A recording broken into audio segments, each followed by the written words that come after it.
There are so many aspects of our culture that in order to be sustainable need refining, and that it's in those places where the opportunities exist. So yes, we know how to build houses, but how can we change existing structures to be more sustainable? And how can we shift existing spaces to be more conducive to thriving life, for example?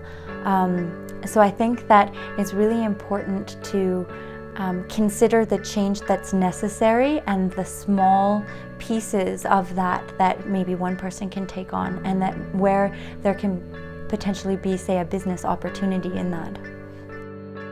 My name is Chrystel Vultier, and in Canmore, Alberta, and I call me a local food purveyor. I was exploring communities on the West Coast, from Salt Spring Island down to California, looking for examples of intentional community, people who have consciously chosen to live and create spaces that are sustainable and conducive to future prosperity. And everywhere I went, I found communities that had been established, and those in their second generation were almost struggling to find a succession plan. And I realized that I was doing the same thing in my home community. I had left and I was looking for something else, rather than staying to build on the foundations that my parents had built for me. So the inspiration came to come back to Canmore to make local food happen, which was the piece that was missing from this community my whole life. I came home with vague ideas and some deep inspiration and some fiery passion, and not a lot of structure or direction or tools in the toolbox. And so that's where Rob's PDC came in, and he was amazing at giving you really practical tools to put these inspirations or these feelings, or you have this inclination like this needs to happen, but how do I do it? And then I sat through this course, and it really gave me exactly those tools, exactly the how-tos, and so many ideas on a really practical and pragmatic level of how we can start to implement some of the changes that we know need to happen. And it started with a community garden. We have to learn what we can grow in our own backyards. But the reality is, for food in Canmore, that it has to come a little bit further away.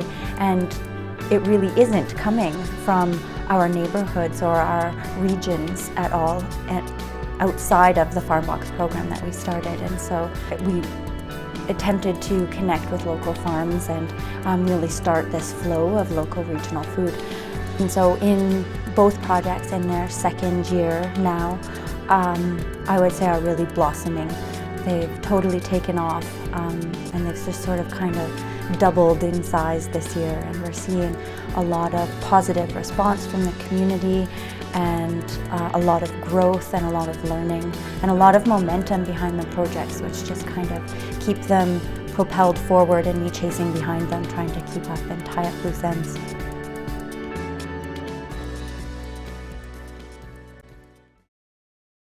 In 2010, the Community Garden project started with an initial sort of board of directors that put the effort into incorporating as a not-for-profit society, but we didn't actually see a garden built that year because we had a hard time finding a location. Real estate is hard to come by in a narrow valley, and then in 2011 we identified a site where building was possible, and there was a shift in the board of directors, right? And it's an important shift. It went from sort of old school to new school, and some enthusiasm around the idea of permaculture and really local food rather than just gardening. It's really about food production, and so with that shift came success.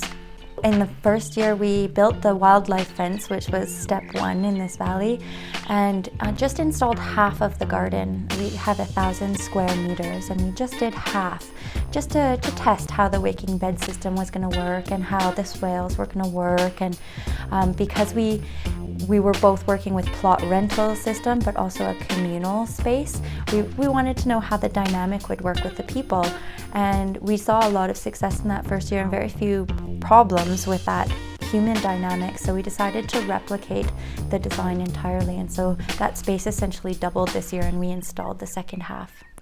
This year there are 100 community gardeners. Well, welcome to Farm Box. We work with a variety of small organic growers in central Alberta and southern BC to supply the Bow Valley with local food. So it's pretty difficult to grow food in Canmore. We have a really short season and cold nights, and so local takes on a new meaning, which means that we have to source from a little bit further away, including southern BC. And so essentially, the gist of the program is CSA modeled. People invest in a share of a farmer's harvest, and we bring them their weekly box of vegetables, fruit, grain each week, and they come and pick it up at the market. And rather than, as we're not the growers ourselves, rather than having all your eggs in one basket, so to speak, we source from several different farms, so we can offer a greater variety of vegetables in our boxes each week. And we had so much demand this year. There's about 130 shareholders that we also decided to offer the surplus just for sale at the market. And so this is sort of taking on a new shape for us, and that's what we've got going on here. So it's a bit of a social affair. Essentially, our community grows as our share program grows, and we all discover that we have a lot in common, which makes us share recipes and can together. So it also fosters those connections, new connections in the community between young and old. But mostly what it fosters is a dialogue. We find that we're talking about food all the time, and people are always asking questions like, oh, purple beans, I've never seen those before, what do you do with them? And oh, heirloom tomatoes, our Cherokee purples this week, got a lot of purple. What do you do with those? What's the flesh like? How do they grow? Why do some farmers grow them and others choose not to? And so through that dialogue is a lot of learning, and it's reconnecting to the source of our food. It's no longer just a package on a grocery store shelf.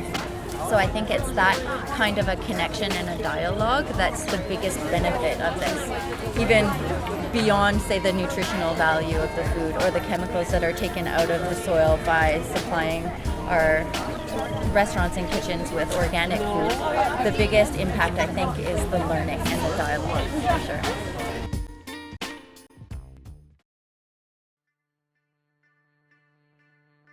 I think it's neat to have individuals who are able to spark change, and it just goes so quickly beyond what that one individual is able to do or even wants to do, and it just has this ripple effect where other people become so inspired and they carry on with the momentum of that initial spark. And so the potency of one person with the tools to make some very practical changes is just totally exponential.